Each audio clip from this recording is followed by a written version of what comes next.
So today is all about appraisals, and like I said earlier, when we're talking about appraisals, you need to pay attention to this because this is what you need to know on your state exam. And you should know all this stuff about appraisals because as a licensed real estate agent, you have to understand how appraisals work.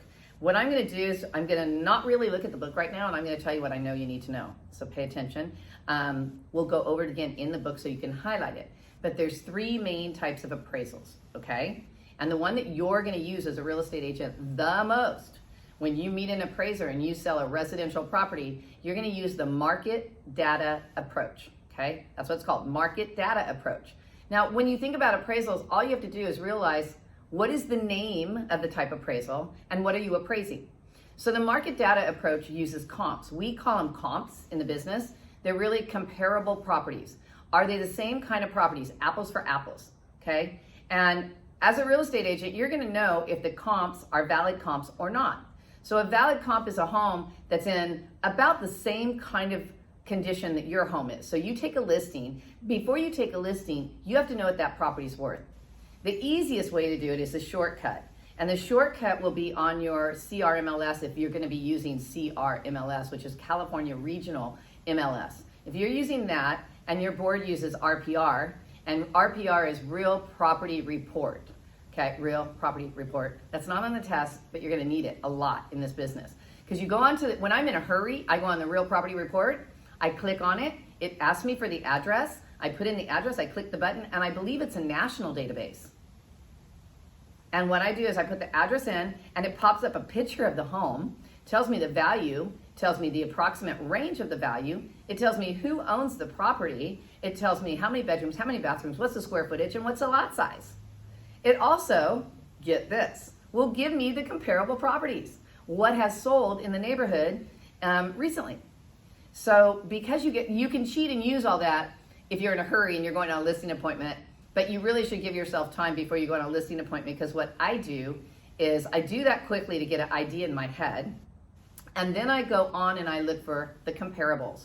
Comparables are homes that have sold, you have to know this, in your head, write it down, take notes, whatever you got to do. Comparables are properties that have sold in the last 3 months.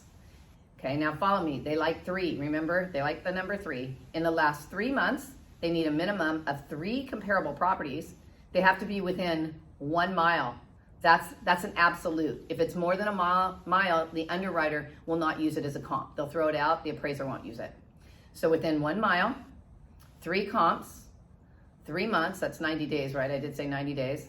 They have to be within 300 square feet. So if my property is 1,300 square feet, I will look for properties that are 1,000 square feet to 1,600 square feet.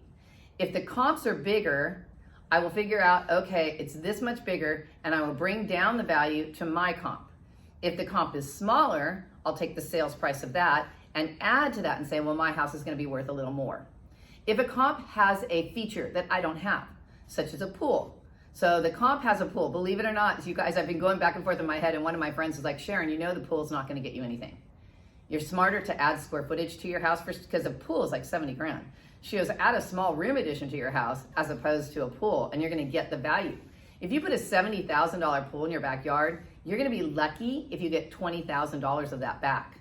So let's say that somebody has a pool, and that house sold for $720, and I don't have a pool, then my home is worth $700.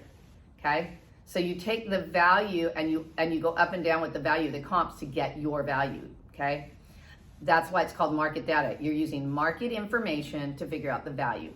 That's the first type of appraisal. Second type of appraisal, number 2, is the income approach. What's it for? Income property. How about that? Income approach is for income property.